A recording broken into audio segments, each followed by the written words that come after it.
I try to be very even keel about all you guys. Like, you win, you lose, I don't care. But I was pretty happy for you, man. I got to admit. Talk to me about being able to do that in front. Like, we talked the other day. You told me that they were all going to be here. Talk about sort of the emotions and all that. I don't fight for anyone else but me. But it is such a big part of my life. And obviously I want to win so that I can provide better for them and all this stuff. But it's also like there's a lot of things that I've done that I could probably provide for them better if I scripted some trash talk like a lot of my peers do, or some of my peers do, and done it that way. But my kids see a lot of what I do, and I want them to have a good example. Where not only in this sport but kind of in this world, where we're stuck in this place where the most successful people just go about getting attention in the worst ways, and so I just try to lead by example. And it was great to have them there and have them see it and be part of it. I don't want my kids to fight, not with the state of MMA right now in particular. I want them to learn to defend themselves. I want them to appreciate what their dad and their uncle did, and the heights that we've reached in the sport. But yeah, it's cool. It's cool to have them there. I'm happy to have them there. But like I said, at the same time, I get my hands taped up and slide on those gloves, and bite down on my mouthpiece for me, because I still enjoy it.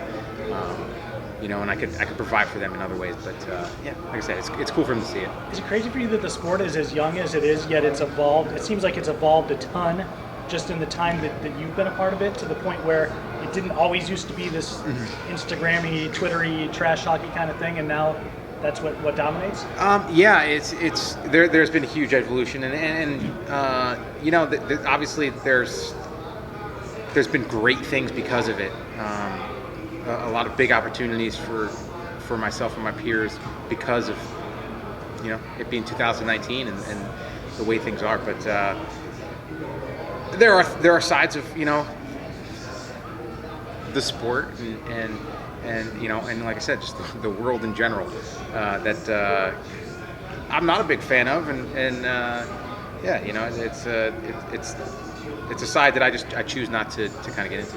When you were in there with Anik afterwards, and you said you don't know how much more of this you're going to do, how often does that come into your head? And is it like every fight camp that you go, maybe this is my last one? And not because of like an injury or anything like that, but going out on your own terms. Yeah,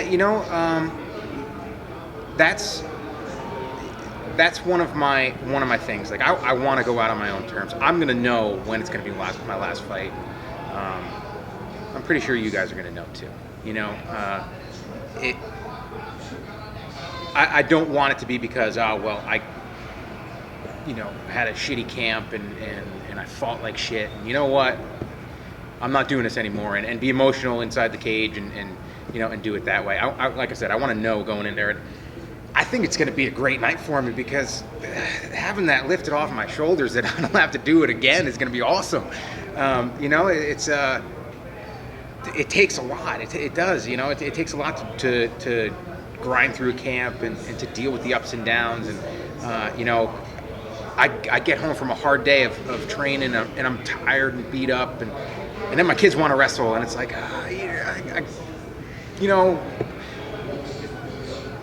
you try to do it as much as you can, but at the same time, it's like, I can't tonight. I can't, and I hate that. I hate having to say that. So. I'm trying to find that next thing, and maybe not having fighting as the way to provide for my family, and just cold turkey in it is the way to do it, and to find that next way to provide for them. I don't know, but I would like to transition. I think that's one of the biggest things that the young guys get into the sport need to be doing, and if they make a bonus, put it to something that's going to pay you, make your money work for you.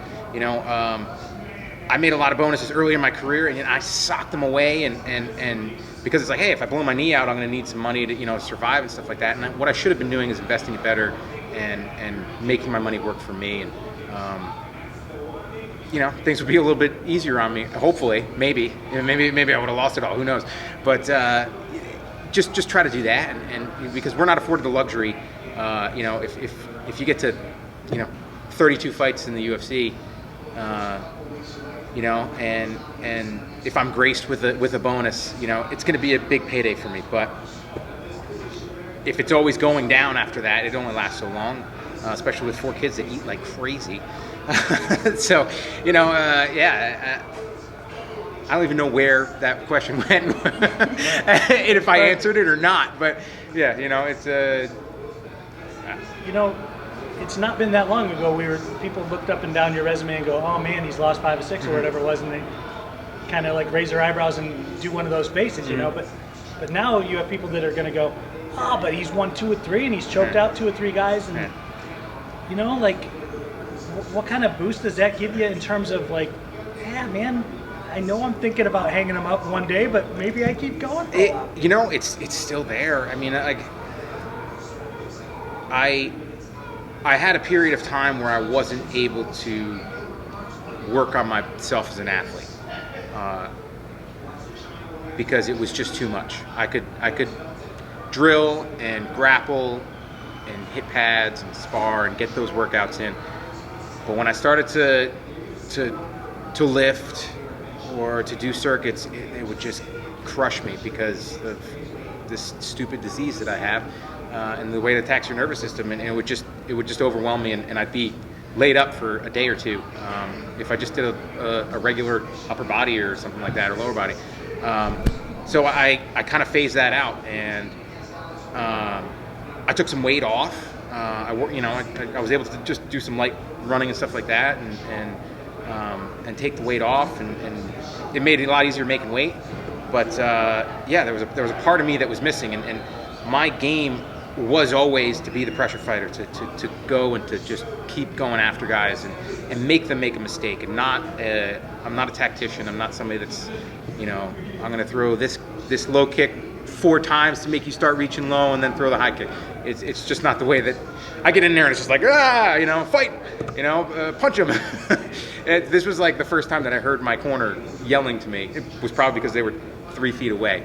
But usually I've got such tunnel vision that I don't hear anything, I don't see anything. And the one time that I stepped into the octagon and I saw faces on the outside was one of the worst nights, and camps that I've had. So now that I feel like I'm getting back into, being more well-rounded and training as an athlete again, I know that I can compete with the best in the world. And I know that I have to earn that opportunity again, and I'm willing to do that, like I said, we'll see. We'll see where the road goes, and I'm as interested as you are to find out. Even when that day comes when you retire, is there an area that you want to fight, with the city that you have planned that out? Not in particular, no. We were just talking about it the other day in the interview. It's like I've got 32 professional fights. It's the first time I've fought in Florida, but it's like Las Vegas, New Jersey, Texas, Ohio, Wisconsin, New York. It's like 6 states that I fought, and then California, or not California, Canada, Brazil, and the UK. So it's like I haven't fought that many places, and it really doesn't matter to me, whatever. But I do have a special walkout song picked for that last one. Is it in the secret? Oh no, it's a secret. I'm gonna hold that one tight.